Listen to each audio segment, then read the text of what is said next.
As investigações da Operação Lava Jato sobre o escândalo do Petrolão levaram a Polícia Federal e o Ministério Público a personagens de outro escândalo, o mensalão do PT.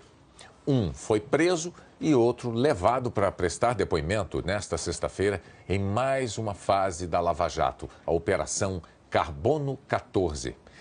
Carbono 14 é o nome do método científico usado para estimar, por exemplo, a antiguidade de um fóssil. O Ministério Público usou essa expressão numa referência à investigação de fatos antigos. Policiais federais cumpriram 12 mandados nas cidades de São Paulo, Carapicuíba, Osasco e Santo André. O empresário Ronan Maria Pinto, dono do Diário do Grande ABC, e o ex-secretário-geral do PT, Silvio Pereira, foram presos e trazidos para Curitiba. Trata-se de prisão temporária, aquela que dura até 5 dias. O ex-tesoureiro do PT, Delúbio Soares, foi levado para prestar depoimento em São Paulo por meio de um mandado de condução coercitiva. Também foi expedido o mandado de condução coercitiva para Breno Altman, um jornalista que escreve para um blog que defende o governo na internet e que é próximo a José Dirceu.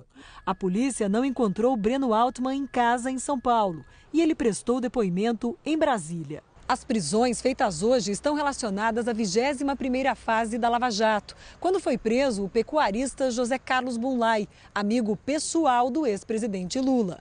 Bunlai disse em depoimento que pegou um empréstimo de 12 milhões de reais do Banco Chaim em 2004, a pedido do PT. O delator e um dos acionistas do banco, Salim Chaim, confirmou a versão e disse que Delúbio Soares e o ex-ministro José Dirceu, preso na Lava Jato, participaram diretamente da concessão do empréstimo. Afirmou ainda que o empréstimo foi várias vezes refinanciado e que a dívida só foi dada como quitada em 2009, depois que o grupo Chaim passou a operar a sonda Vitória 10.000 da Petrobras. As investigações apuram o destino dos 12 milhões do empréstimo feito por Bunlai.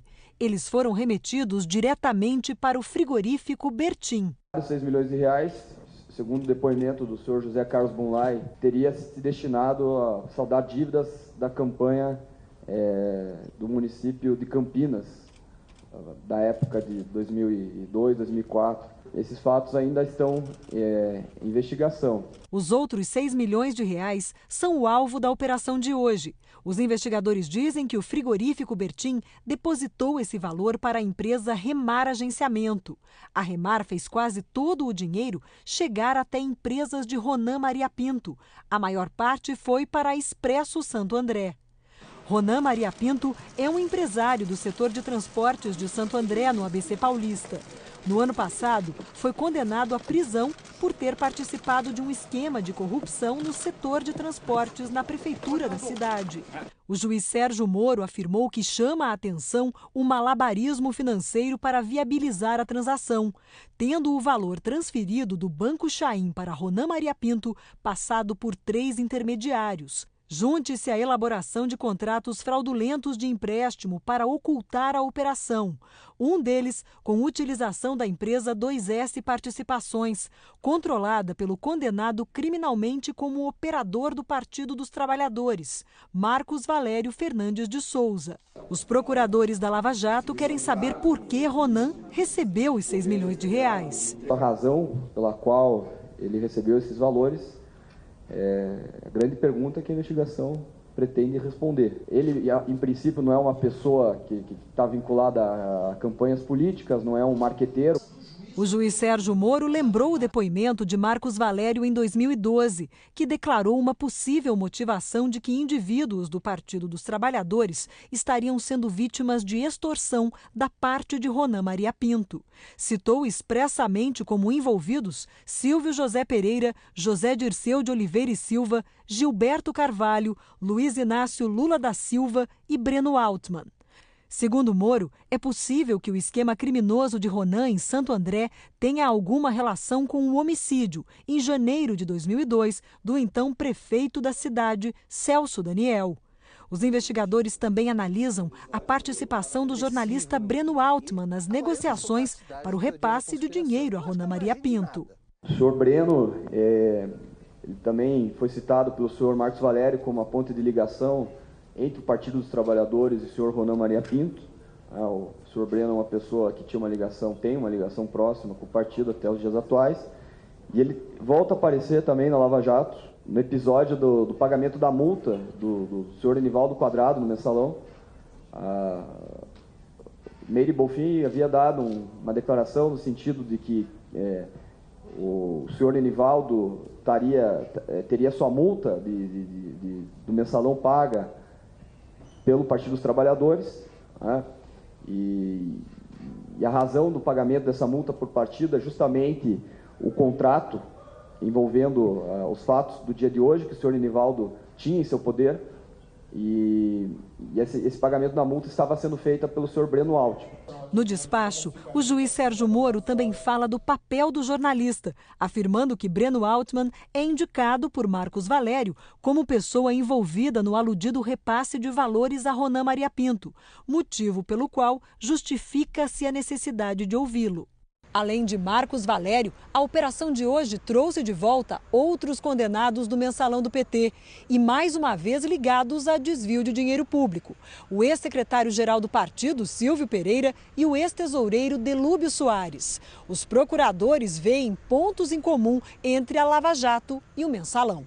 Há algumas peculiaridades dessa fase que envolve uma tipologia semelhante adotada no Mensalão, pelo uso de uma instituição financeira de um empréstimo fraudulento, enquanto no Mensalão o pagamento desses empréstimos fraudulentos era feito mediante favores do governo federal. No caso presente, o favorecimento, o favor para o pagamento desse empréstimo foi a utilização de um contrato bilionário com a Petrobras.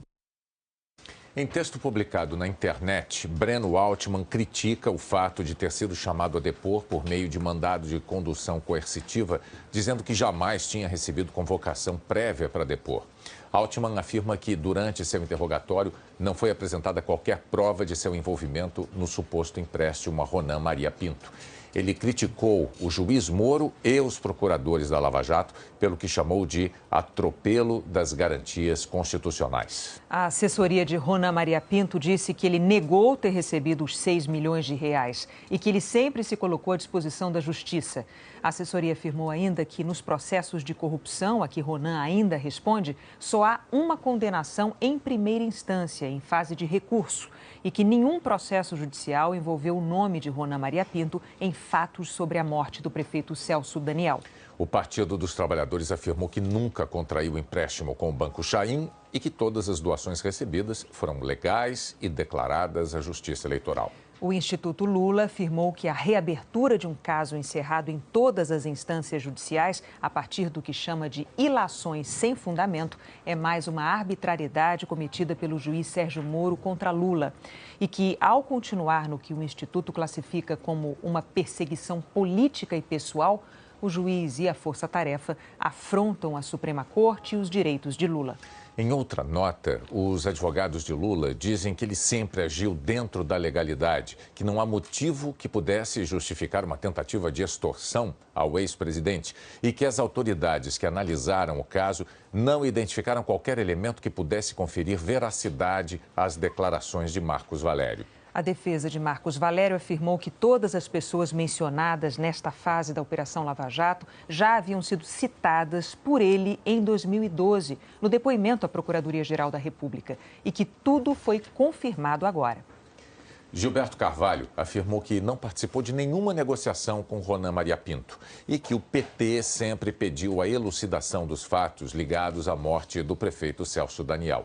Gilberto Carvalho disse ainda ter todo o interesse em que as investigações sejam realizadas com objetividade e sem uso político. Nós não conseguimos contato com as defesas de Enivaldo Quadrado, José Dirceu, do Grupo Bertin e da Remar Agenciamento. As defesas do Grupo Chaim, de Salim Chaim e de José Carlos Bunlai não quiseram se manifestar.